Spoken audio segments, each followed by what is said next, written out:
استاد جی اگر سنت والی نماز میں صرف فرض پڑھ لیے، مثلاً ظہر میں 4 فرض پڑھ لیے اور سنت چھوڑ دی کہ تھوڑی دیر میں پڑھتا ہوں اور عصر کا وقت داخل ہو گیا، تو پھر سنت نہیں پڑھ سکتے بھائی، وقت کے اندر اندر پڑھنی پڑیں گی۔ جو ٹوپیاں استعمال کے قابل نہ رہیں ان کا کیا کرنا چاہیے؟ عام طور پہ لوگ ان کو مقدس اوراق کے ڈبوں میں ڈالتے ہیں۔ او بھائی دیکھو، ٹوپی جو ہے نا آپ کے لباس کا حصہ ہے۔ یہ جو مسجدوں میں ٹوپیاں رکھنے کا رواج ہے یہ بالکل صحیح نہیں ہے۔ ہر آدمی کا لباس ہے نا، تو پراپر ڈریس میں آنا چاہیے، تو پراپر ڈریس میں شلوار قمیض بھی ہے، ٹوپی بھی ہے، صحیح ہے نا؟ تو وہ بھی اب کبھی ایسا ہوا کہ جی آپ مسجد میں آئے تو کرتے رکھے ہوئے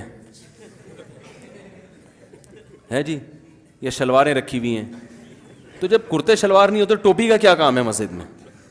ویسے بھی یہ مروت کے خلاف ہے کہ کسی اور کا لباس استعمال کرنا جو آپ کا لگتا بھی کچھ نہیں ہے۔ ہر آدمی کی پسینے کی الگ بدبو ہوتی ہے، ہر آدمی کے ٹرین کے نکلنے والے جراثیم الگ ٹائپ کے ہوتے ہیں، ہر آدمی کی جوئیں الگ ہوتی ہیں۔ ایک ہی ٹوپی صبح سے لے کے رات تک مختلف قسم کی کھوپڑیوں سے گھوم گھوم کے آپ کی کھوپڑی میں آئے تو یہ ویسے بھی صفائی کے، ایسی صورت میں تو میں تو ننگے سر پڑھ لیتا ہوں، مسجد کی ٹوپی استعمال نہیں کرتا۔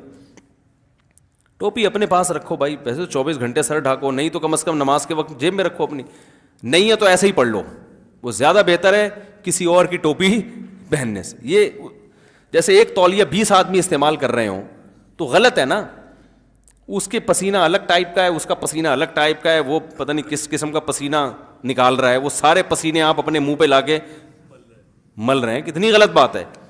تو یہ بھی ایک عجیب سی بدعت ہمارے مسجدوں میں ٹوپیوں کی چل پڑی، اور پھر ٹوپیاں اب تو پھر بھی کچھ غنیمت آنے لگیں، پہلے وہ چٹائیوں والی ٹوپیاں ہوتی تھیں، اس کے تن کے نکلے ہوئے ہوتے تھے، درمیان سے گنجی ہو گئی، سائڈوں سے، وہ اللہ کے سامنے وہ پہن کے کھڑے ہو رہے ہیں، چٹائی لپیٹ کے نا جیسے کھڑا ہوتا ہے، وہ پہن کے کسی دعوت میں انسان نہیں جا سکتا، لوگ سمجھیں گے چندہ مانگنے آیا، بھگا دیں گے اس کو وہاں سے۔ تو اللہ کے سامنے بھی پراپر ڈریس میں انسان کو ہونا چاہیے، سمجھ رہے ہیں؟ اچھا وہ یہ ہو گیا ٹوپی کا مسئلہ۔ مفتی صاحب، کسی غیر محرم کو نماز کا یا کسی دینی کام کی ترغیب دینا صحیح ہے؟ یعنی چچی یا بھابھی وغیرہ کو؟ چچی بھابھی تو اپنے گھر کے رشتے ہوتے ہیں، ان کو ترغیب دے سکتے ہیں لیکن پردے میں۔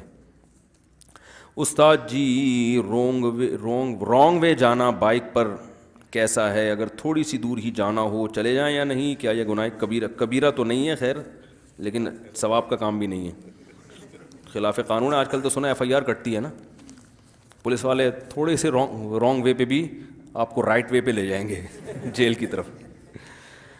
بھائی رونگ وے پہ بڑے حادثات ہم نے دیکھے ہیں، بائک تھوڑی سی بھی رونگ وے پہ آپ چلاتے ہیں نا، ہم نے بڑے حادثات دیکھے ہیں، وہ سامنے والے کو نہیں پتا ہوتا یہ رونگ آ رہا ہے، وہ بھیڑ دیتا ہے۔ ایسے بہت سارے لوگوں کی ٹانگیں ٹوٹتی ہوئی دیکھی ہیں، موتیں دیکھی ہیں، اس کا خیال کرنا چاہیے انسان۔